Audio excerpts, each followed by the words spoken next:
Et maintenant, j'accueille un deuxième retour d'expérience avec une équipe de 3 personnes.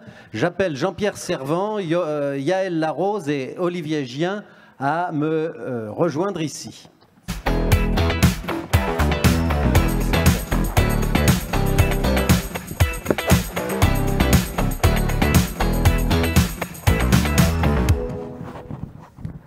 Voilà, 2 sur le fauteuil, un fauteuil rouge et canapé gris, voilà, comme vous voulez. Voilà. Donc vous avez vu qu'il y a une pression au niveau du temps là, on est en retard, excusez-nous. Hein. Donc c'est l'exemple du projet déjà. Voilà, non, on n'a pas fini. L'exemple du projet de pôle service public Aunis-Atlantique Ferrières en Charente-Maritime. Donc voilà, une présentation à 3 voix. Qui c'est qui parle en premier? Le président de Comcom, Jean-Pierre Servant. Bien, bonjour à tous. Oui, donc un petit mot pour commencer sur le projet, donc autrement dit sa genèse, la méthode qu'on a appliquée et puis la commande qu'on a passée pour réaliser ce projet de pôle de service public. Alors tout d'abord, vous dire que la Comcom Aunis-Atlantique est sur un territoire qui est situé au nord de la Charente-Maritime. Ça veut dire quoi concrètement? Ça veut dire qu'à l'ouest, c'est l'agglomération de La Rochelle. À l'est, c'est l'entrée de la communauté d'agglomération du Niortais. Au-dessus, c'est la Sèvre niortaise et la Vendée. Nous sommes donc dans le Marais Poitevin. Ça, c'est important parce que ce territoire a 2 particularités principales. Tout d'abord, un emplacement stratégique très intéressant, très forte du coup croissance démographique, du fait de ce que je viens de dire en introduction, La Rochelle, le Marais Poitevin, très forte croissance démographique, la plus forte croissance d'ailleurs démographique du département de la Charente-Maritime. Et autre particularité qui est aussi intéressante, c'est que c'est une collectivité qui est réalisée à partir de 20 communes, de 30 000 habitants, mais qui n'a pas de véritable ville-centre. La plus grosse commune, c'est Maran, qui a 4 500 habitants. Donc, autrement dit, pas de grande ville-centre. Et pour le projet, évidemment, aussi, ça a son importance. Donc, voilà un petit peu déjà notre territoire et donc Aunis-Atlantique. Aunis-Atlantique a été créé en 2014, donc de la fusion de 2 petites intercommunalités, Maran et Courson. Et rapidement, donc, on s'installe dans le siège d'une des anciennes CDC. Et rapidement, on décide de réaliser, par contre, juste le diaporama, voilà. C'est juste voilà, pour regarder le retour, là, vous avez les photos devant vous, parce qu'il y a des internautes qui nous regardent. Et parfait, voilà. Merci. Et donc, juste assez rapidement, comme je vous dis, après cette fusion de 2014, il est décidé de construire un nouveau siège, puisque, comme je disais, nous étions installés dans le siège d'une des 2 anciennes intercommunalités. Les 2 premières questions qui sont posées, c'est où et quel type de projet. Le où est important puisque, comme je vous disais tout à l'heure, il n'y a pas de véritable ville-centre. Alors je propose, puisque j'étais déjà président à l'époque, aux 20 communes d'Aunis-Atlantique, de nous faire des propositions, sachant que la commune qui a le plus d'habitants, la commune de Maran, n'est pas particulièrement intéressée pour nous accueillir. Donc on étudie les différentes propositions qui sont faites et il est décidé d'installer le siège, alors sur l'axe, tout le moins juste à côté de l'axe qui relie La Rochelle à Niort, donc dans un emplacement important, intéressant, à côté d'une zone commerciale. Enfin voilà en tous les cas la décision qui est prise par l'Assemblée délibérante donc pour construire. Ça, c'était la première question. Et puis la deuxième question, c'est quel type de projet, que veut-on faire? Et là, rapidement, il y a des mots qui sortent. On est une petite collectivité, comme je vous disais, on a évidemment des convictions, des ambitions, mais au niveau de nos structures, eh bien, on n'a pas l'expertise, on n'a pas les compétences, mais ce qu'on dit dès le départ, c'est qu'on souhaite que ce bâtiment soit un bâtiment innovant, un bâtiment confortable, un bâtiment fonctionnel, un bâtiment évolutif, communauté de communes avec de nouvelles compétences qui arrivent assez régulièrement, et un bâtiment de haute qualité environnementale. Voilà ces mots qui apparaissent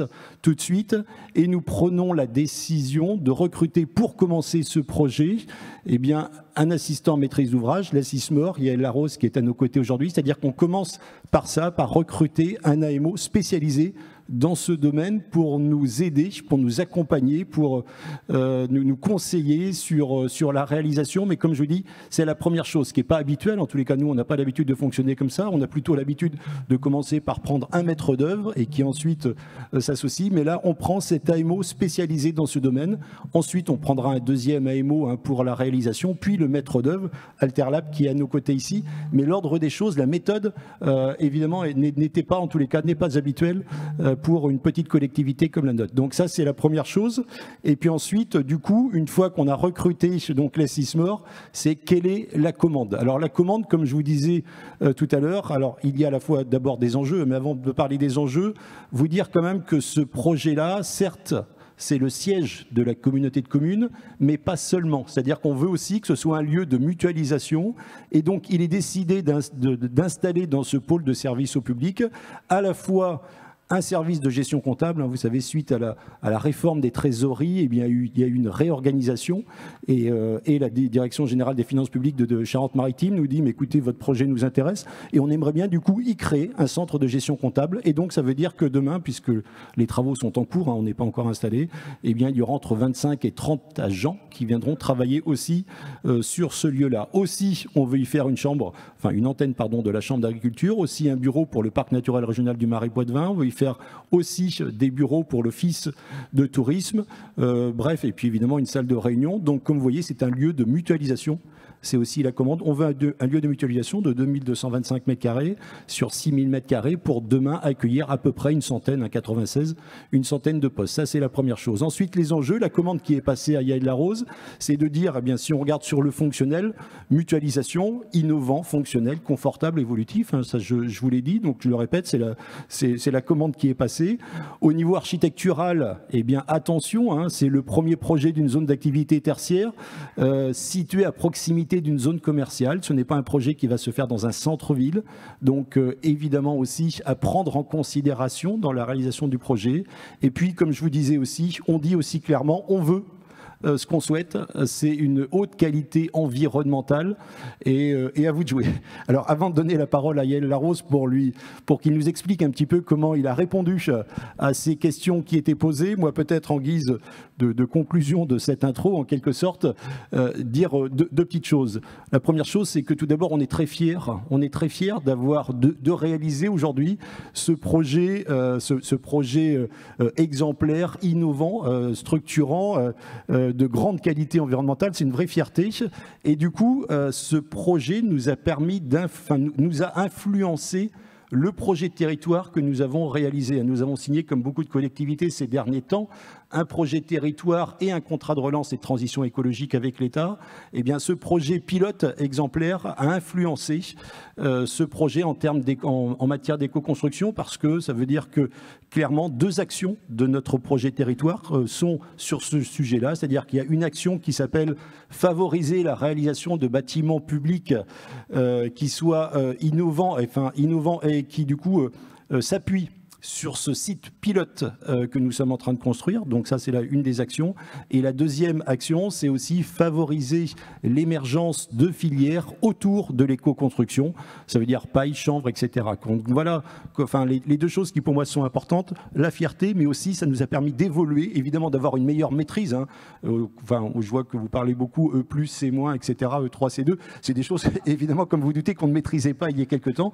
Donc une bien meilleure maîtrise, mais en tous les cas, une vraie réflexion qui a complètement évolué ces derniers temps avec ce projet. Merci Jean-Pierre Servant pour toute la conviction que vous avez mise à introduire le sujet. Alors, assistant maîtrise d'ouvrage, là, Yaël-Larose, c'est à vous maintenant ? Oui, tout à fait. Voilà, Yaël-Larose, bureau d'études la Sismor. Donc, je suis assistant pour la maîtrise d'ouvrage associé à ACOBA pour la conduite d'opération. Ce qu'on voulait un peu expliquer, donc le bâtiment est en bois et en isolation paille, mais Olivier l'architecte va vous détailler ça. On voulait mettre un peu l'accent sur comment s'est faite cette histoire un peu sur la durée et quel est notre rôle aussi d'assistance à maîtrise d'ouvrage pour structurer des idées politiques. Je sais que ce matin, il y avait un atelier autour de ça et quelques témoignages.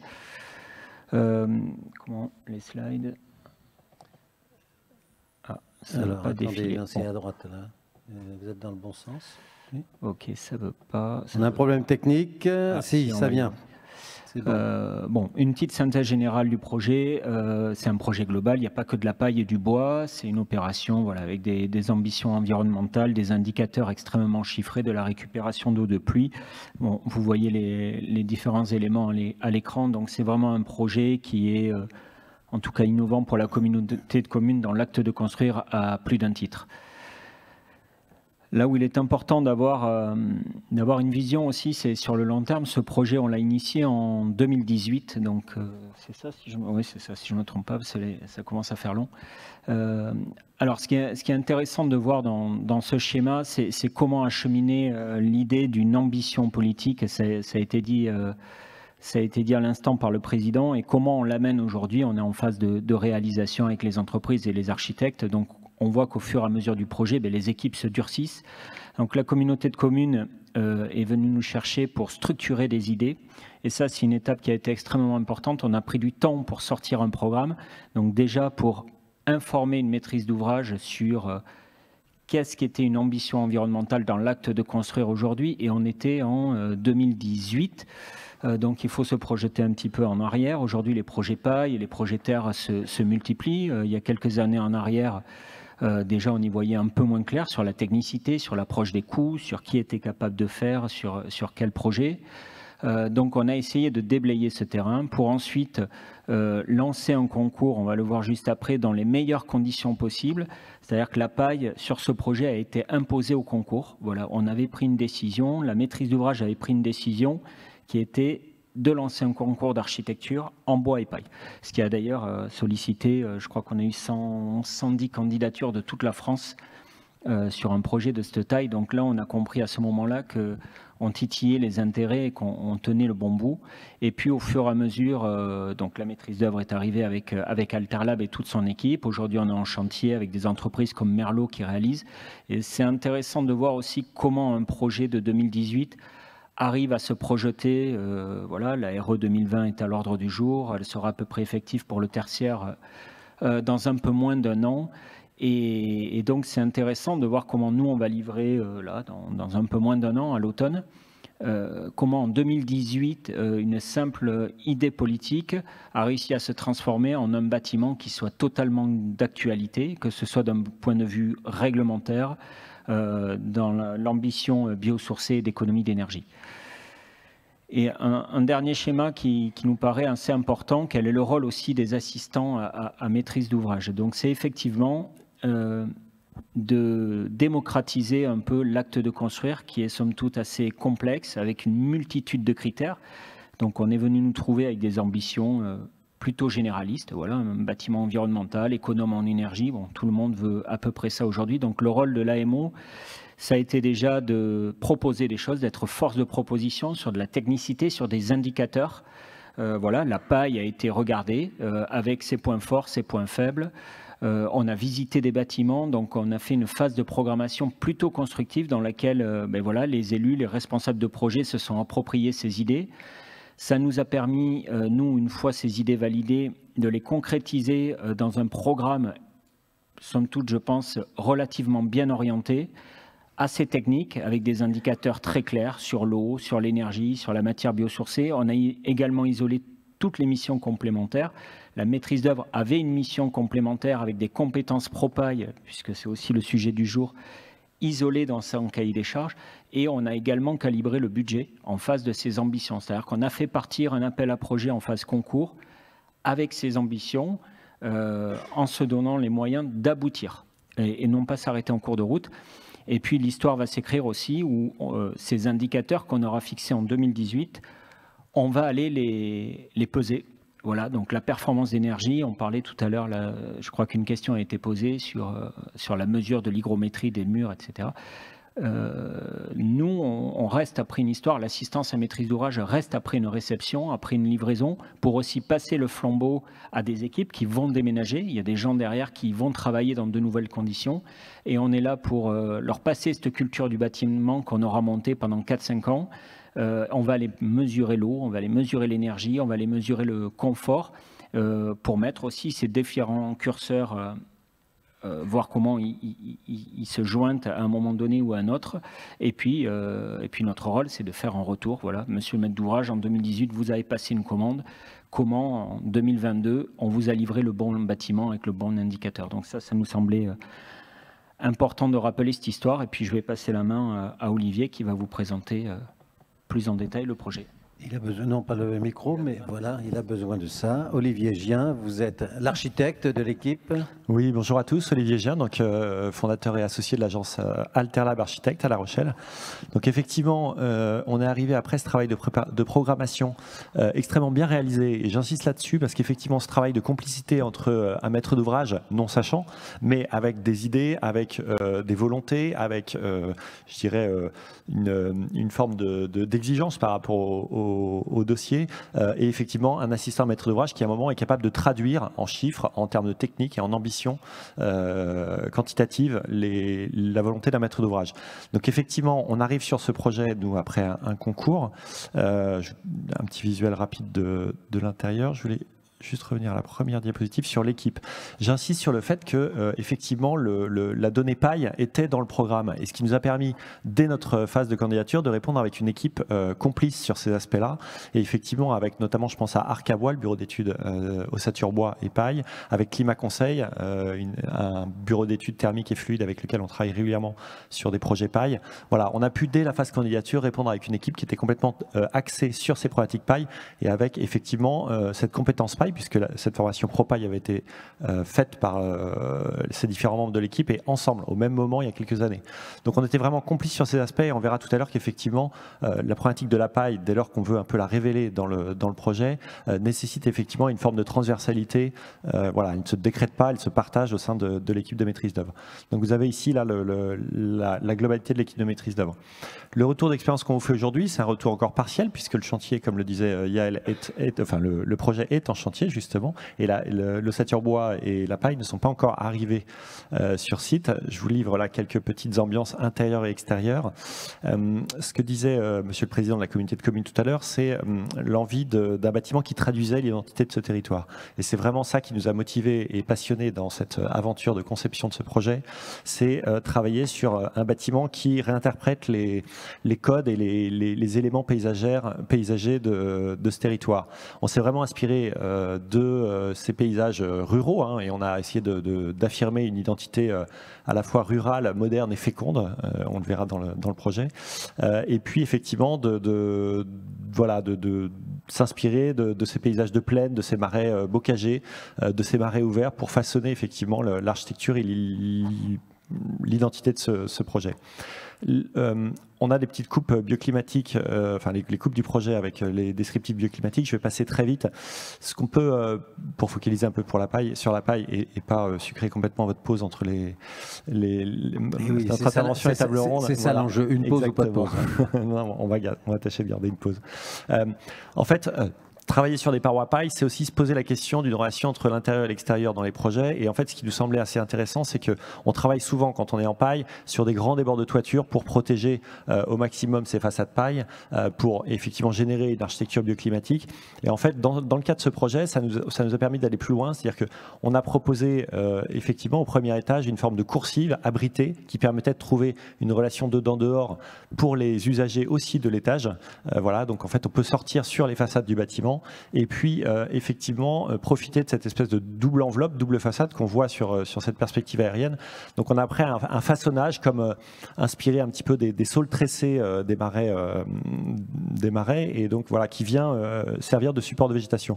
Donc l'idée, c'était effectivement qu'à un moment, intégrer la paille dans le cahier des charges, ça nous a amené effectivement à apporter une réponse à la fois contextuelle, paysagère en termes d'usage, très spécifique, liée à la présence de ce matériau. Et après, sur le traitement intérieur, il y avait un fort accent dans le cahier des charges sur confort d'été, l'objectif étant un bâtiment qui puisse fonctionner sans climatisation, en tout cas avec un rafraîchissement totalement minime en période estivale, un confort acoustique bien sûr.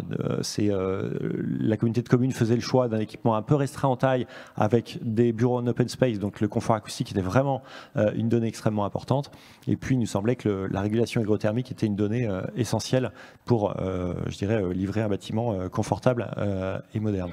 Donc voilà, on voit l'implantation du bâtiment, donc 2 ailes séparées par une sorte de patio bioclimatique. On pourra revenir dessus s'il y a des questions sur cet aspect-là. Voilà les sources d'inspiration un petit peu. Donc on est bien sûr vraiment sur un bâtiment qui affiche encore une fois cette identité rurale, la présence du végétal, la réinterprétation effectivement de petits signaux du territoire pour faire effectivement voilà, un équipement vraiment spécifique. Quelques détails, et je terminerai là-dessus. On voit donc là des détails d'exécution de l'entreprise Merlot, associée donc à l'entreprise Bouchard, donc qui va assurer les enduits paille intérieurs.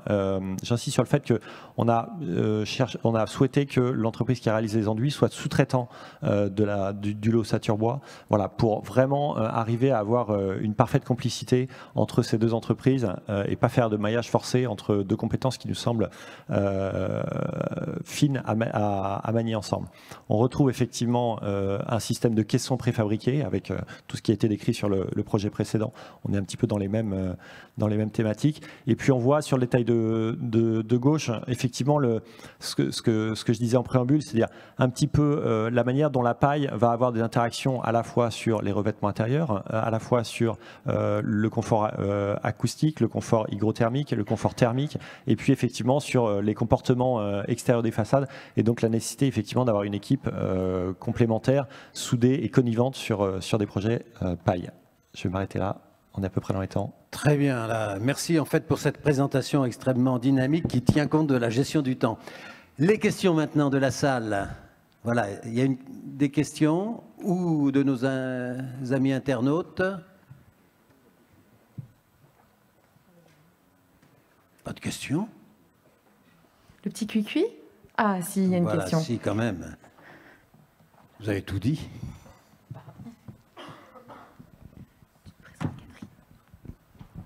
Oui, bonjour, Catherine Laurent de l'agence Qualité Construction. Monsieur Larose, vous avez dit qu'il y avait eu 110 candidatures en phase concours. Mais oui, ils étaient tous recevables, ils étaient tous formés pro-paille. Enfin, c'est étonnant en 2018 d'imaginer 110 équipes qui se positionnent. Ça marche. Oui, je crois que c'est ça. On était entre 110 et 115 ou quelque chose comme ça. Il n'y avait pas de clause d'exclusivité. C'est-à-dire la compétence pro-paille, on l'a demandé soit chez l'Archi, soit chez le BET Bois. Il nous fallait une compétence.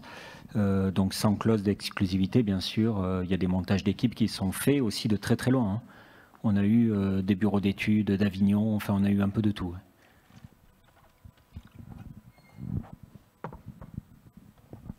Voilà, oui. Nombreux. Voilà, je ne sais pas si je réponds.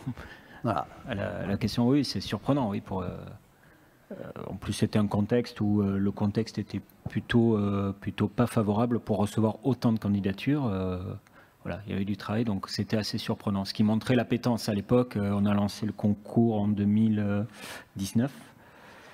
Ça montrait l'appétence pour quelque chose voilà, qui se faisait. Hein. On n'a rien innové non plus, vous le savez bien. Mais on était sur une taille de bâtiment aussi assez intéressante. C'est là où on s'est un peu distingué, c'est-à-dire pas trop gros, pas trop petit. Donc ça a laissé de la place à pas mal de monde pour venir se faire une référence aussi.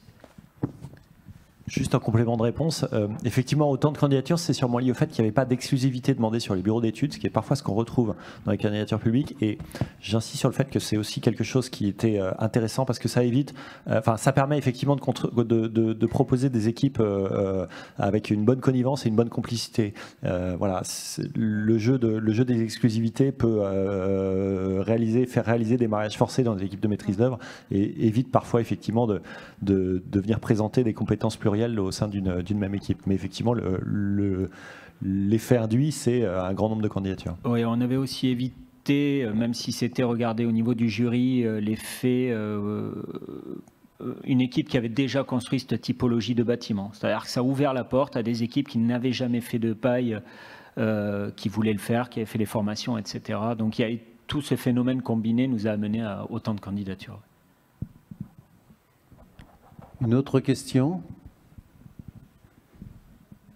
Je viens ici. Merci, Florian Battezadi de Tipeee à nouveau. Deux questions pour la mission d'AMO. Est-ce que vous avez également une mission de commissionnement après réception. Et la deuxième question, j'en profite, le coût au mètre carré. Le coût, je laisserai le président parler. Non, il n'y a pas de mission de commissionnement proprement définie. Parce que déjà, on a lancé, la maîtrise d'ouvrage a lancé un contrat d'AMO qui était aussi un peu nouveau, donc il fallait y aller aussi successivement. Néanmoins, dans notre expertise technique et notre rôle de conseil et d'accompagnement, aujourd'hui, on joue ce rôle de commissionnement en interaction déjà avec la maîtrise d'œuvre et les entreprises. Et à réception, effectivement, il y a un certain degré d'expertise technique qu'on va devoir amener pour faire tourner ce bâtiment, on le sait d'ores et déjà. Donc ça, c'est intégré à notre rôle de conseil d'AMO. Après, le commissionnement plus technique, bon, ce n'est pas l'objet du jour, ça fait l'objet de missions complémentaires qui n'a pas lieu ici. Jean-Pierre Servant, coût au mètre carré, un chiffre. Le coût au mètre carré, je viens de faire rapidement la petite division, je ne l'avais plus en tête. Parce que le projet, donc, nous coûte 4 100 000. C'est donc le bâtiment, c'est le coût des travaux, 4 100 000. Et donc, en faisant la petite division, on arrive à 1800 € du mètre carré. On a une autre question ici aussi. Oui. Damien Gaillard d'Equidom, j'avais juste une question. Vous avez dit que le choix sur le matériau paille pour l'isolation avait été déjà défini au moment de lancer le programme de maîtrise d'œuvre. Je voulais savoir qu'est-ce qui avait poussé sur ce choix dès le départ. Je réponds. Qu'est-ce qui a poussé sur ce choix? Il y avait la volonté de faire quelque chose de nouveau. À un moment donné... innovant. Oui, tout à fait. Oui. Comme je le disais tout à l'heure, on projetait les élus sur un bâtiment qui allait être livré tardivement. Alors ça, c'est pourquoi j'appuie là-dessus, parce que souvent, l'acte de construire, on le développe sur 3 à 5 ans. Bon, on sait que les projets glissent, c'est jamais simple. Là, on a le Covid qui est venu en plein milieu. Et donc, c'est très important aujourd'hui. 5 ans, c'est très long. Hein. Les réglementations évoluent très vite. Donc, on avait projeté le fait qu'aujourd'hui, là, on y est en 2021, il y aurait forcément plus de sujets sur le bois, sur la paille, sur le biosourcé. Donc, on a fait cette projection aux élus et je pense que ça a séduit dans l'idée de projeter ce bâtiment de demain. Donc, on a regardé plusieurs expertises, terre, paille. La paille reste un matériau relativement simple. On avait le sourcing aussi. Le réseau est quand même bien structuré, bien actif. J'en ai pas parlé, mais on l'a activé aussi dès la phase programmation. On a commencé à activer le sourcing paille pour savoir si on était en capacité de fournir aussi le bâtiment. À l'époque, le lycée d'Azenay en Vendée n'était pas parti, qui depuis a permis aussi de structurer la filière en Vendée. Pareil en Aquitaine, on n'était pas aussi bien structuré. Donc on a projeté le bâtiment, on a fait des propositions techniques, il y a d'autres choses, hein. Il y a un patio, il y a du brassage d'air avec des grands ventilateurs à technologie particulière. Tout ça, c'est des choses, on a pu les expliquer aux élus et aux responsables de projet et voilà, ils ont porté leur choix sur un certain nombre de technicités. Juste pour compléter, on a trouvé ça très cohérent parce qu'effectivement, ça permettait aussi de contribuer à intégrer ce projet dans son paysage. On est effectivement en entrée de zone commerciale, ce qui est un paysage pas évident en termes d'inspiration et de posture architecturale et paysagère, mais on est surtout en zone agricole. Et donc effectivement, le sourcing qui avait été un peu fait en amont permettait de pointer effectivement... Aussi. Comment ? Le PNR, c'est ça.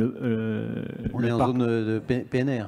Alors, c'est même, ils viennent s'installer dans le bâtiment. Il y a une partie du PNR qui vient s'installer dans le cadre de la programmation dans le bâtiment. Le PNR, à l'époque, cherchait aussi, avait senti ce point d'ancrage de développement économique. Donc voilà, tout ça combiné nous a mené là-dessus. Voilà, une dernière question, là, le gong a retenti, ou pas ? Alors moi, ce que je peux ajouter, c'est que toutes les présentations seront disponibles sur le site internet des JRC2B et que, Monsieur le Président, une future visite du bâtiment à prévoir. Ah oui, avec plaisir, bien sûr. Oui. Ouais, on a très envie de voir ce bâtiment. Enfin, nous aussi, voilà, nous aussi, on a subjugué par votre motivation. En fait. Très impatient. Juste un tout petit mot sur la paille, enfin vous dire, mais je crois que vous l'avez compris, qu'au tout début, quand on choisit Yael Larose, on est très loin d'imaginer qu'on va voir avoir une isolation paille. Hein. C'est vrai qu'on, c'est évidemment pas dans la commande. Après, comme vient de dire tout à l'heure Yael, hein, il nous a évidemment convaincus avec le coefficient, etc. et tout ce qui a été dit aussi. Mais au tout début, on est loin d'imaginer. Et ce sujet paille, alors je vais pas dire que c'est le sujet qui a été le plus abordé par les élus depuis le lancement du projet, mais on parle très souvent de la paille parce que c'est vrai, comme il a été dit tout à l'heure, c'est évidemment pour nous maître d'ouvrage très très nouveau. Et puis la question, mais cette paille, elle va venir d'où, etc. Enfin, toutes ces questions qu'on a bien vu tout à l'heure, hein, qui se posent visiblement par bon nombre d'élus. Mais le sujet de la paille, évidemment, est un sujet prédominant, majeur de nos discussions. Ouais, juste une anecdote. Quand on a fait la pose de la première botte il y a quelques semaines de ça, on s'installe à côté d'un carrefour. Donc c'est pour montrer la culture, le choc culturel. Je ne sais même pas si vous êtes au courant de ça. Un carrefour routier ou un carrefour magasin? Un carrefour magasin. Carrefour s'intéresse de très près à ce qu'on est en train de faire sur ce bâtiment là, qui est à quelques centaines de mètres. Donc voilà, ça montre bien qu'on est en train de passer une certaine époque. Allez, des carrefours isolés en paille alors, bientôt. Merci. Alors Ève. Alors on maintient bien la pause. En revanche, allez-y au pas de course, parce qu'on revient à 16h45 en salle. 16h45. Voilà. Et des applaudissements. Merci beaucoup à toute cette équipe qui nous vient de Charente-Maritime.